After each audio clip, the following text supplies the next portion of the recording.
And welcome back to Metropole Sports Center. My name is Nashon Owano. In case you missed the second part of the show, I was joined in a studio today with Derek Ntege all the way from Uganda. Derek is the administrative consultant for the Ugandan Swimming Federation. And just to put into perspective, the topic that we're having today is about the whole VAR in the football arena. Now, why are we talking about the issue of the VAR right now? Because many matches in the English Premier League and the Spanish La Liga have received sort of decisions that were not happy with the fans. Just to put into perspective the conversation, the following are some of the matches that the use of the VAR has been put into question. We have the Scotland versus Argentina match, that is the 2019 Women's World Cup, where the goalkeeper, the match was given, the striker had to retake the penalty because of a possible goalkeeper foul. Apart from that, there is the Argentina versus Brazil Copa America semi-final, where the Argentina team led by Lionel Messi claimed that they had been denied penalty that made them lose that match 2-0 against Brazil. Also part of that, there was the whole conversation about Manchester City versus Tottenham Hotspurs in the 2018-2019 Champions League that saw Tottenham Hotspurs qualify for the finals where they faced Liverpool. And then there was the Manchester City versus PSG game in the 2018-2019 Champions League where a penalty was awarded. And then the very critical one which hit back home was the AFCON 2019 where Senegal was playing against Algeria.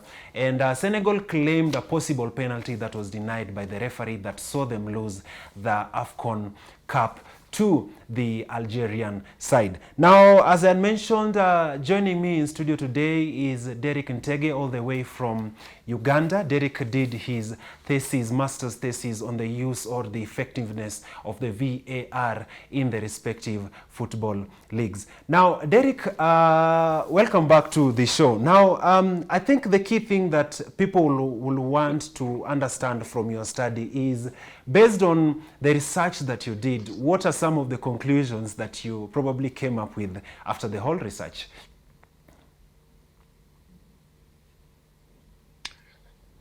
Thank you, Nash.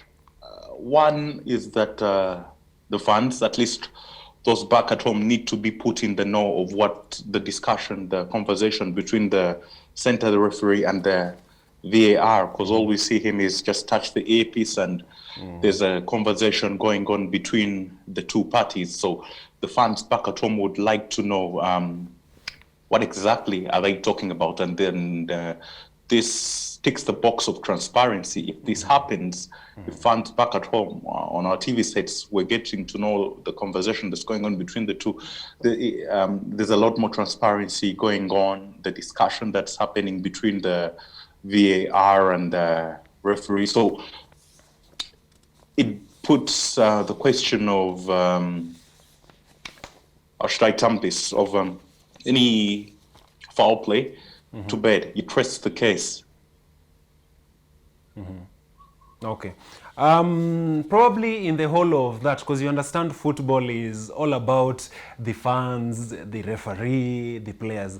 The question that maybe our viewers would like to understand, where do the fans plug in all this? Because from the look of things, it's basically just the referee making his own decisions.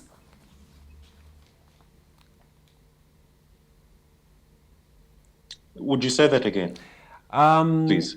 Because of the whole VAR conversation, it looks like, because football is spectators, the players, and the referee.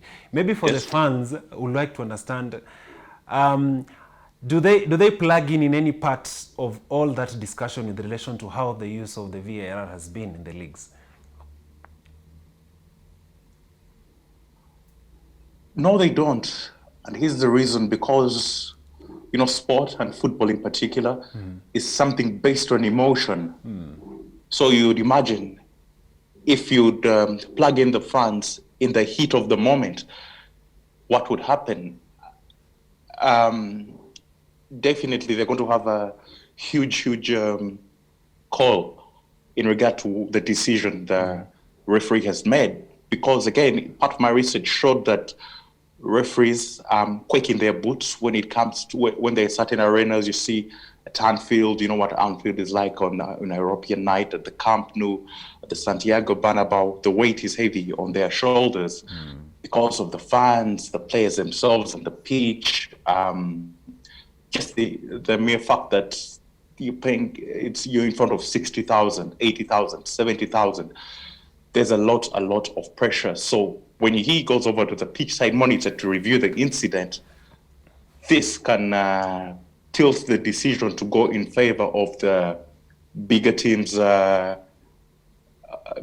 favor. The decision will go in their favor because of the factors I just listed.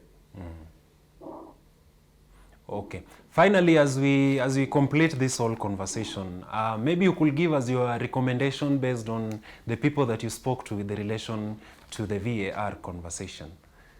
What do you think needs to be done to improve? Because I've had quotas who are saying that the VAR needs to be scrapped altogether. Because their teams have been on the other side, the receiving end of the VAR. What are your recommendations? It's here to stay. One, the recommendation has been done in England, which is the use of the pitch side monitor. But again, as I mentioned earlier, it's baby steps. They will get there. We can only hope that the referees will get there and become more accustomed to coming up with the right call. And I think it should be easier now because there's no fans in the stadium. There's no that extra burden of pressure on the referees when it comes to taking such calls. So if there was any other time that this should be done, now is the time, because as months go by, as weeks go by, a handful of fans are going to be let into the stadia, and this will only increase the pressure.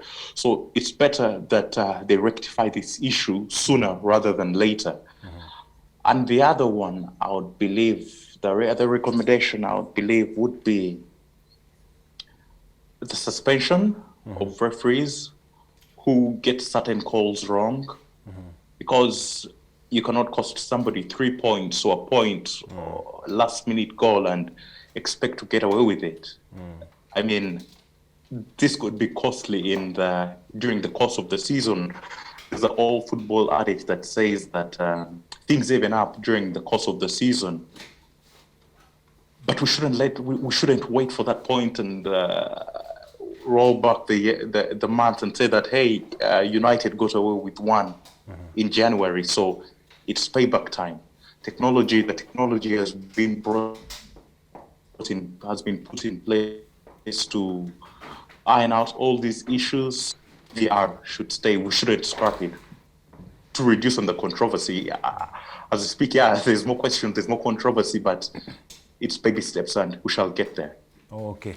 Sasa, thank you so much, Derek, for joining us on the show. I'm going to hold you a bit because you're going to be talking briefly about some of the matches that are coming up. So that was Derek Ntege all the way from Uganda. Derek is an administrative consultant with the Ugandan Swimming Federation. Now, switching gears into Matters Champions League that were played this week. The following is how the fixtures stacked up. That is FC Krasnodar versus Chelsea. The game ended 4-0 in favor of Chelsea. Sevilla versus Rennes, the game ended 1-0 in favor of Sevilla. And then Borussia Dortmund versus Zenit St. Petersburg, the game ended 2-0 in favor of Borussia Dortmund. Now Club Brugge equalized and were able to and the game ended a barren 1-1 draw against Lazio. And then Juventus versus Barcelona, the game ended 2-0 in favor of Barcelona. Then finally, Manchester United versus RB Leipzig, the game ended 5-0 in favor of Manchester United. Special shout out going out to Austin Otieno, who's not given me an easy time whenever the game ends in their favor. Now, switching gears into the English Premier League, this is how the fixtures are going to be stacking up this coming weekend. That is, Sheffield United is going to be playing against Manchester City. Burnley is going to be playing against Chelsea FC, and then Liverpool versus West Ham United. The other important fixture that is going to be honored this coming weekend is Aston Villa versus Southampton, and then Newcastle United versus Everton. And then the major game game that people are going to be watching out for as an Arsenal fan. I'll be following on keenly, hoping that Manchester United doesn't win, because I'm not going to be having the end of it all. That is going to be Manchester United versus Arsenal that is going to be played. And finally, in the Spanish La Liga, that is Real Madrid is going to be playing against SD Huesca, and then Osasuna versus Atletico Madrid, and then finally Deportivo Alaves and Barcelona, and then finally Atletico Bilbao versus Sevilla. Well, that's all the time that we had on Metropole Sports Center. I would like to send a special shout out and a special thank you to some of the viewers who've been loyal to the show. Levis, thank you so much for tuning into the show. Steven, thank you so much for tuning into the show. Naomi, Sharon, Gentrix, and all the people that have been tuning loyally to the show. Hoping you have a fantastic weekend. See you next week, same place, same time.